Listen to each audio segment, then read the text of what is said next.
Diyos. Uy, anak ko ang iyang mga sugo, o isang yata sa katawhan.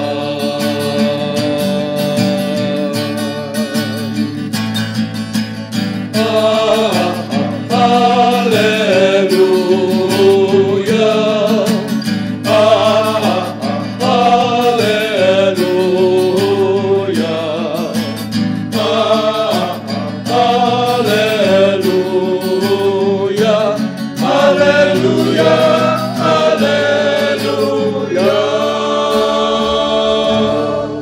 Ang Ginoo manaha kaninyo.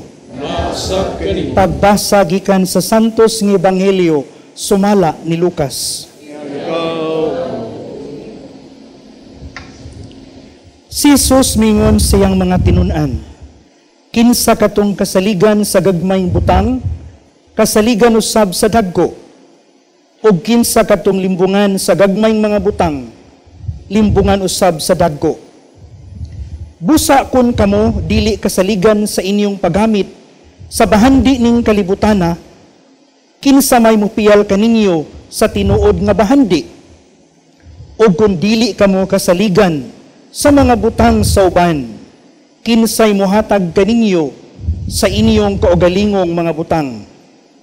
O walay tao nga mahimong ulipon sa duha ka agalon, kay mahitabo gayod nga iyang dungtan ang usa ug ang usa iyang higugmaon, o ununga niya ang usa ug ang usa iyang tamayon.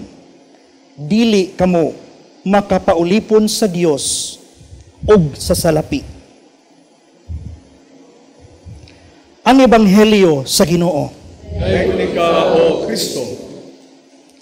Mga igsoon ko ni Kristo, maayong adlaw sa tanan. Ining Domingguha ato kining gipahinungod alang sa tuma ka igsuonan nga mga nagmasakiton.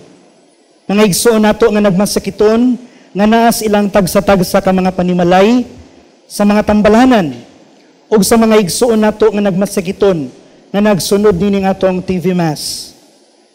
Atong Santos nga Ebanghelyo karon mingon, kinsa katong kasaligan sa gagmayng butang, kasaligan usab sa dagko. Adunay usa ka istorya sa usa ka inahan nga diin miabot sa punto sa iyang kinabuhi nga siya nagmasakiton. Miabot nga wala ni siya igong kusog, dili na makabarog, ni dili na gani makabuhat sa bisan unsay angayng buhaton. Mao nga iyang gihuna-huna nga wala na siya gamit ug wala na siya pulos sa iyang pamilya. Para niya pabigat na siya sa pamilya.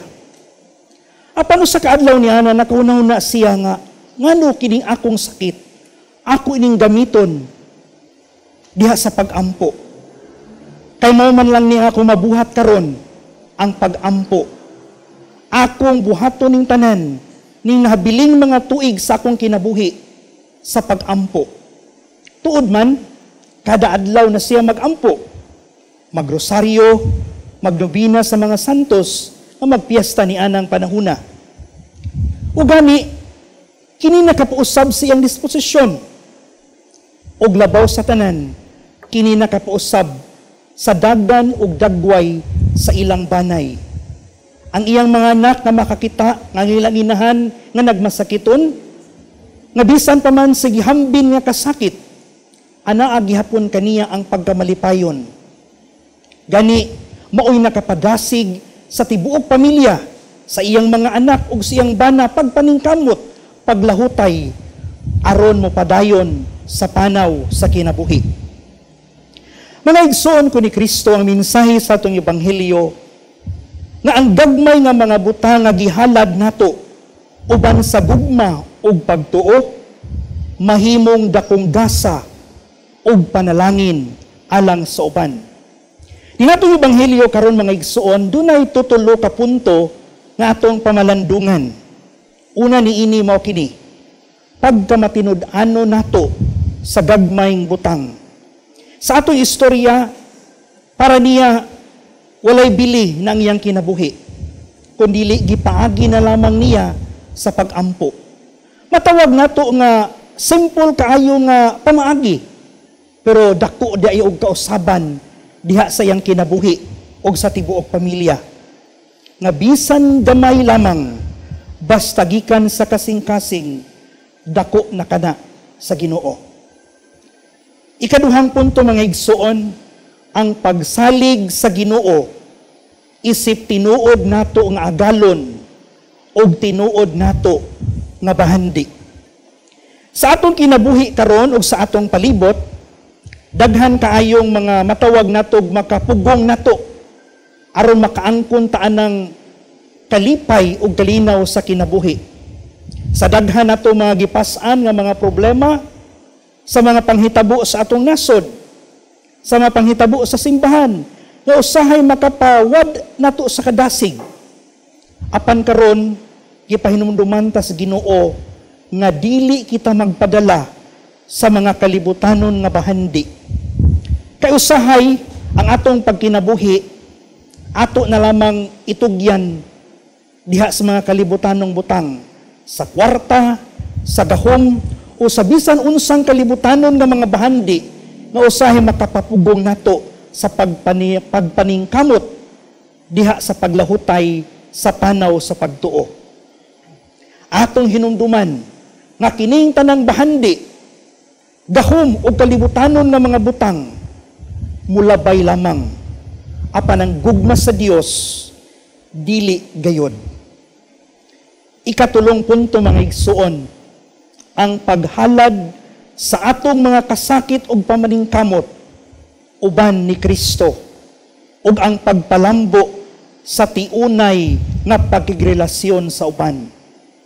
Nindot kaayo paminawon mga igsuon, nakitang tanan sayod ko nga daghan kay tag mga gipangdalang mga kabugat sa kinabuhi. Dili man gani pinansyal, kundi diha sa atong mga balatian, kundi man gani sa balatian diha sa atong mga relationship sa usag-usa, nga usahay mo'y makapabulag kanato sa tinuod na presensya sa Dios. Gipahinumduman kita ni Hesus sa paghalad ni ining atong mga kasakit, paghalad sa atong mga pagbudlay adlaw-adlaw uban sa Ginoo. Kaya atong hinumduman nga bisan pa man sa kalisod, kung atong iuban ang Ginoo, ato siyang pilion kada adlaw sa atong kinabuhi, makaangkon gyud kita og tiunay nga kalinaw og kalipay.